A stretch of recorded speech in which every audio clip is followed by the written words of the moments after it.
Hello students, welcome back Gajanand academy YouTube channel. My self Randeep Singh और आज हमारी क्लास स्टार्ट हो रही है क्लास 11th मैथमेटिक्स।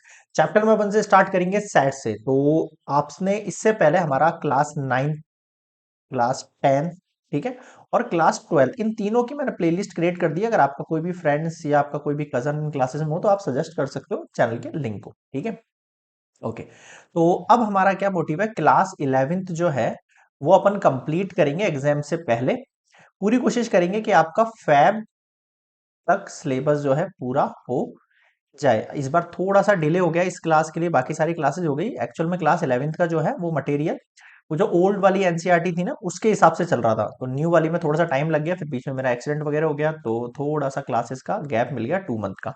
बट हाँ, आज से अपन कंटिन्यू रहेंगे बिल्कुल लाइन टू लाइन। क्लास 11 के चैप्टर नंबर 1 को पहले कंप्लीट करेंगे, कोशिश करेंगे कि 1 वीक के अंदर चैप्टर कंप्लीट हो जाए and after that chapter number 2 पर आएंगे। तो देखो, सेट्स, ये है आपका चैप्टर। देखो, अब जो सेट चैप्टर है आपका, उसमें एक्चुअल में क्या है सर, इस सेट चैप्टर के अंदर हमें सबसे पहले तो ये पकड़ना है कि सेट का मतलब क्या होता है। पहले चैप्टर का मतलब समझो आप, बेसिक इंट्रो बात की बात है ना। सेट का मतलब क्या होता है, जैसे कोई पर्टिकुलर काइंड ऑफ थिंग्स है, जैसे पर्टिकुलर काइंड ऑफ थिंग्स है, उनका जो ग्रुप्स है, ग्रुप है उनका जो ग्रुप है वो आपका एक सेट होता है। तो मैं एग्जांपल के तौर पे मैंने आपसे कह दिया कि आपकी क्लास के अंदर जितने भी बॉयज हैं क्लास के अंदर, उनका एक सेट बना दो। तो वो सेट बन गया है क्योंकि उसके ना केवल मैंने बॉयज बोला है, मैंने डिफाइन कर दिया है कि मैं बॉयज की बात कर रहा हूँ। अगर मैं गर्ल्स की बात करता तो मैं गर्ल्स डिफाइन कर देता उसके अंदर। आया कुछ समझ में? ठीक है सर, आगे देखो। इसी तरीके से हमें सेट्स जो है उसकी डेफिनेशन समझ में आ गई आपको। पर्टिकुलर टाइप ऑफ थिंग्स का जो ग्रुप रहेगा वो आपका सेट कहलाएगा। अब इसके कुछ एग्जांपल समझ समझ लो आप, ठीक है, कि एग्जांपल कैसे कैसे हो सकते हैं। जैसे मैंने बोला आपसे odd natural number less than 10 बोला, मैंने यहाँ पे इस लाइन से ये डिफाइन कर दिया कि मैं पर्टिकुलर जो मेरी वैल्यूज चाह रहा हूँ वो कितनी होनी चाहिए। अब ऐसे में अगर बोल दूं इसमें ऑड नेचुरल नंबर, तो आप कहोगे सर कंफ्यूज हो गए, ऑड नेचुरल नंबर तो सर वन, सॉरी, हम सीधे शुरू कर सकते हैं। नेचुरल नंबर आपको पता है 1 से शुरू होते हैं, ठीक है, इन्फिनिटी तक। इसमें से आपको ऑड नंबर चूज करना है, सिंपल है। 3, 5, 7, 11, तो ऐसे मतलब इन्फिनिटी तक पहुंचे। लेकिन अगर मैंने यहाँ पे डिफाइन कर दिया है कि ऑड नेचुरल नंबर मुझे लेस देन 10 चाहिए, तो 10 से कम वाले नंबर लेने हैं, तो 1, 3, 5, 7, 9 तक पहुंच जाएंगे। बताओ समझ में आया क्या? ठीक है सर, ये समझ में आ गया। आगे सुनो, मैंने बोला था रिवर्स ऑफ इंडिया। अब इंडिया में कितनी रिवर्स है आप काउंट कर सकते हो। मतलब कहने का मतलब जो है, जो चीज आप काउंटेबल हो, ठीक है, आप न्यूमेरिकली न्यूमेरिकली आप उनकी वैल्यूज जो है वो बता सको, तो उस कंडीशन को हम क्या कहते हैं, आपके सेट्स के अंदर लेंगे। The vowels in the English alphabet AEIOU, है ना। वेरियस काइंड्स ऑफ ट्राइंगल्स की बात करें, ट्राइंगल्स में आपको पता है ट्राइंगल कितने टाइप के होते हैं, हम डिफाइन कर सकते हैं। Time factor of 210, namely 2, 3, 5, 7 and out, ठीक है। तो कहने का मतलब जो है, इन सब वैल्यूज को जो है आप काउंटेबल कर सकते हो, न्यूमेरिकली बता सकते हो कि एक्चुअल में इसकी काउंटिंग क्या है, इसकी काउंटिंग क्या है, टाइप से। आया समझ में? ठीक है सर, आगे देखो।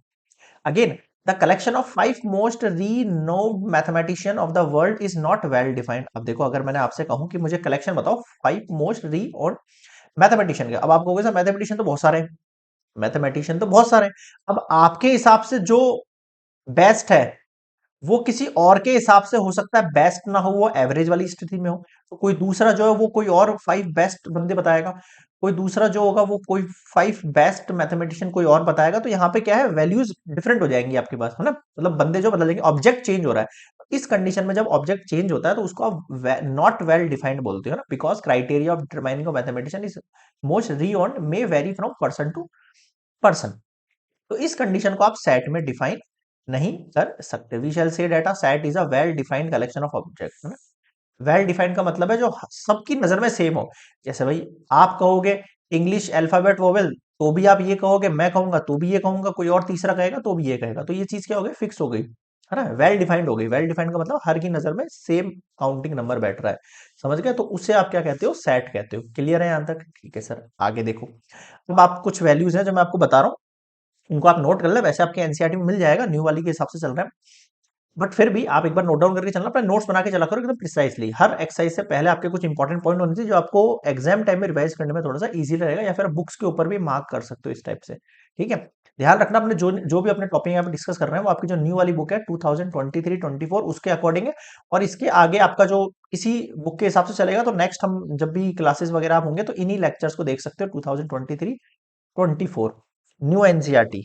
ठीक है, तो आपको कंफ्यूज होने की जरूरत नहीं, सर क्या कटा हुआ है क्या नहीं कटा हुआ है, जो अपन यहाँ पढ़ा रहे हैं वो सब कुछ आएगा, इसके अलावा जो नहीं पढ़ा रहे हैं वो सब कटा हुआ है, मान के चलना। क्लियर है यहाँ तक? ठीक है, चलो नेक्स्ट देखो। अब sets and their representation. Representation कौन होते हैं भाई? एन से अगर मैं यहाँ पे डायरेक्टली दे दूं, एन दे दिया मैंने कि भाई these numbers belongs to N, तो अब आप कंफ्यूज नहीं होना आपको। एन का मतलब क्या है? आपके नेचुरल नंबर। नेचुरल नंबर आपको पता है 1 से लेके इनफाइनाइट। फिर मैंने जेड लिख दिया कहीं पे, तो जेड का मतलब आपको समझ जाना है कि मैं वहां पे इंटीजर्स की बात कर रहा हूँ, यानी minus infinity to positive infinity. Got it? अगर मैं क्यू लिख दूं तो आपको समझ जाना रैशनल नंबर की बात कर रहा हूं, पी बाय क्यू फॉर्म वाले number there where Q is not defined, Q is not equal to zero, denominator zero नहीं होगा। एग्जाम्पल के तौर पे 3/5 हो गया, लाइक दैट, है ना। आर मैंने लिख दिया, तो सेट ऑफ रियल नंबर। अब रियल नंबर कौन से? The numbers who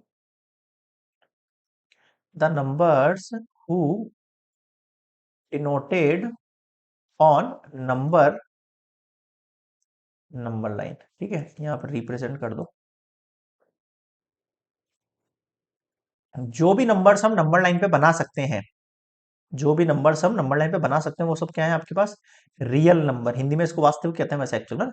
real number जो भी आप नंबर लाइन पे रिप्रेजेंट कर सकते हो, ठीक है, वो सब हो जाता है रियल नंबर। ठीक है सर, आगे देखो। एक और होता है वैसे इसके अंदर, टी वाला और होता है ना, जैसे ये रैशनल है ना, एक टी से भी रिप्रेजेंट होगा इरेशनल। नोट कर लेना आप, है ना। रियल नंबर कौन से होते हैं एक्चुअल में? क्यू प्लस टी, मतलब कि रैशनल और इरेशनल दोनों को मिला के हम रियल बोलते हैं। ठीक है, अब देखो इन्हीं नंबर से चेंज, अगर मैं जेड पॉजिटिव कह दूं तो हमें इंटीजर चूज करना है केवल पॉजिटिव वाले, केवल पॉजिटिव वाले। अगर मैं क्यू पॉजिटिव कर दूं तो रैशनल में तो सारे आते हैं पॉजिटिव नेगेटिव, लेकिन हमें पॉजिटिव लिख दिया इसका मतलब मैं पॉजिटिव रैशनल नंबर की बात कर रहा हूँ, और रियल लिख दिया मैंने इसका मतलब मैं पॉजिटिव रियल नंबर की बात कर रहा हूँ। ये आप मेनली आपने क्लास 9th में देखा होगा ये सब कुछ। ठीक है, आपका जो फर्स्ट चैप्टर था ना, अगर आपको रिकॉल हो तो, फर्स्ट वाला जो चैप्टर है ना उसमें ये इन्हीं सब चीजों के ऊपर था आपका फर्स्ट वाला चैप्टर। बताओ आया समझ में? तो ये आप सिंबल्स है जो याद रखना। आगे देखो।